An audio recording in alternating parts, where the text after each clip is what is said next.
What is going on, guys? This is LaserBolt and welcome to another First Descendant video. You guys have asked for it and you guys said, Laser, we want to know what is the end game in the First Descendant. Today I'm going to tell you guys everything you need to know about the end game. In addition to that, I'm going to tell you guys what you're going to need to prepare for when you get to that end game. So if all this sounds like something you're definitely interested, a like would be greatly appreciated. Let's get this video to 100 likes. So one of the most important and the most asked questions that I've gotten when it comes to the First Descendant is, Laser, what is the end game? As you guys see, we put a poll recently, and this is the thing that mostly people were concerned about.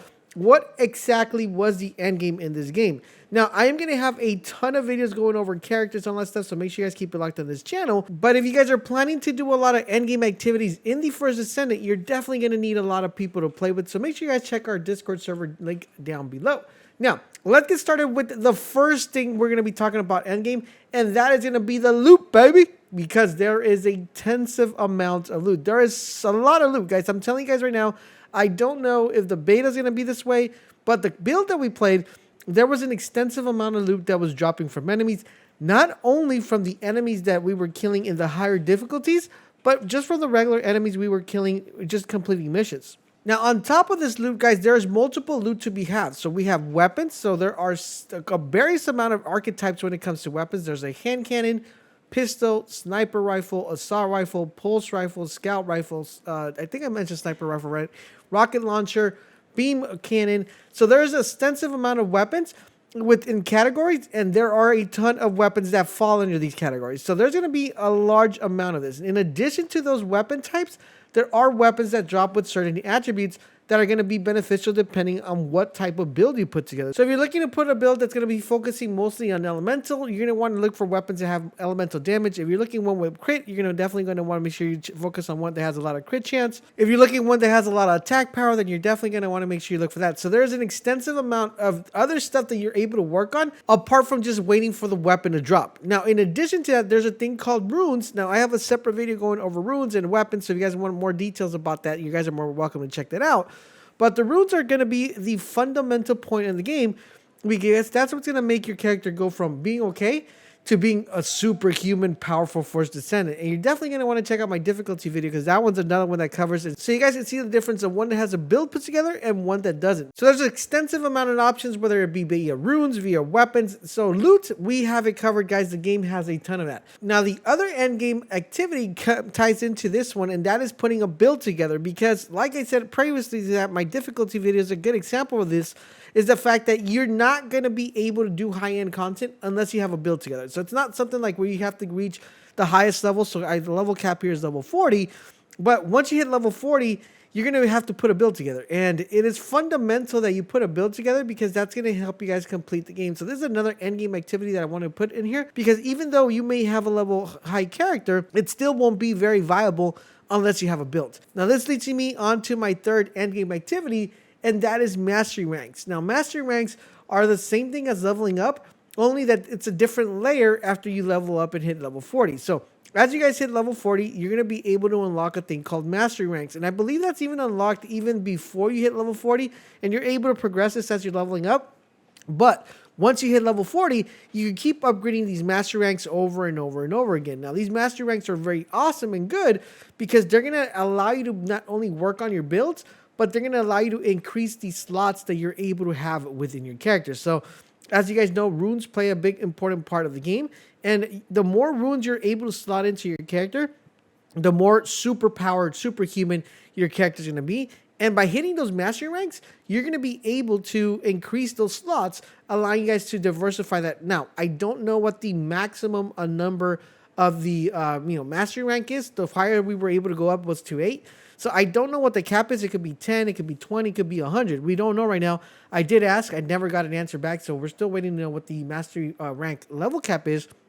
But this is another layer of endgame activity to make sure that you keep going up in mastery ranks to be able to unlock all the different attributes that these mastery rank is able to give you. Now, another endgame activity, guys, is unlocking the character you want to play with. Now, there is a total of 10 different characters found within the game. But these 10 characters will not be unlocked as soon as you play the game. You're going to need to play the game in order to unlock another character, or a character that you want to play with. So for example, let's say you're playing the game and you really want to play as Blair or you really want to play as Bunny, you won't be able to play as this character unless you actually unlock the characters. So when you start off, you only start off with 3 characters that you can kind of play with.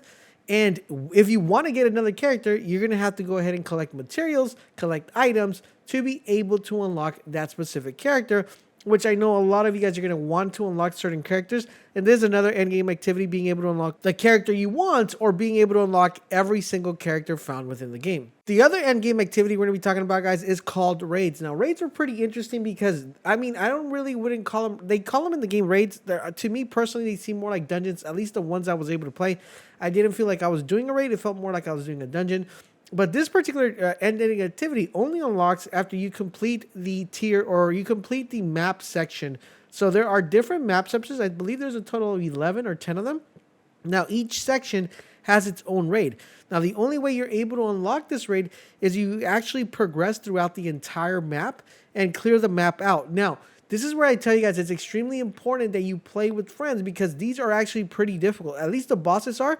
Killing the ads, it seems pretty easy, but once you get to the boss, it does become very difficult. And you're going to want to have people to play with. Once again, I recommend you guys going over to our Discord server. We're trying to resurrect it. We're trying to bring it back to life. So make sure you guys head over there to find some like-minded First Descendants like yourself. But raids is another end game activity. And this is where these become farmable because you could actually target loot on these raids. So when you start a raid, it's going to actually tell you what drops you're going to be getting. So it'll let you know if you're getting a sniper rifle, you're getting an AR, what type of materials you're getting. And this makes it very easy to target farm these particular items if you're missing this or you really want to get a specific item. So do keep that in mind, guys. Raids is another endgame activity, especially for leveling up or getting items to unlock your characters. The next thing we're going to be talking about are voids. Now, voids are kind of like the end of the endgame. Basically, these are going to be your high difficulty where you're going to be able to get a ton of loot.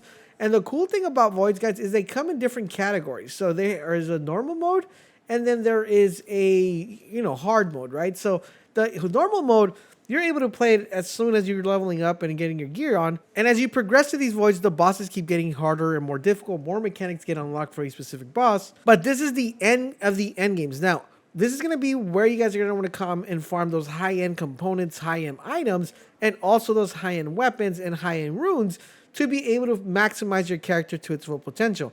But this activity is only being able to be used unless your character is fully leveled. Now, the reason why is because you might be able to do the normal ones, but you won't be able to do the hard and difficult ones, the ones that aren't hard, because these are going to require you guys to have a proper build, have proper synergy, have people to play with. So these are like the end of the end game. Now, I'm wondering if there's going to be anything very similar to like a Destiny raid. The rumor is that there is, and currently right now in the beta, it's not being shown, but there is a rumor that there is a other type of layer of a raid that's going to be available for the game. I can't confirm, I can't deny. We're just going to have to wait until it actually gets announced or we get some exclusive footage here to be able to share with you guys. Now, that is pretty much the entire end game and the loop of the First Descendant. Let me know what you guys think. Do you guys feel like this is a lot, this is enough, or do you think there needs to be more end games for more replayability of the game? Let me know in the comment section down below. Like I said, guys, we have an extensive amount of videos here on the channel of the First Descendants. So make sure you guys check out the videos that's popping up right now on the screen. We want to be that channel where you think First Descendant, I have to go check out that channel because that channel has everything that has to do with the game. So hopefully we're able to fulfill that need for you guys. If you guys want to show additional love and support, do consider becoming part of the Bolt Nation by hitting that join button down below. We're trying to give you guys an incentive. We do plan on streaming this game.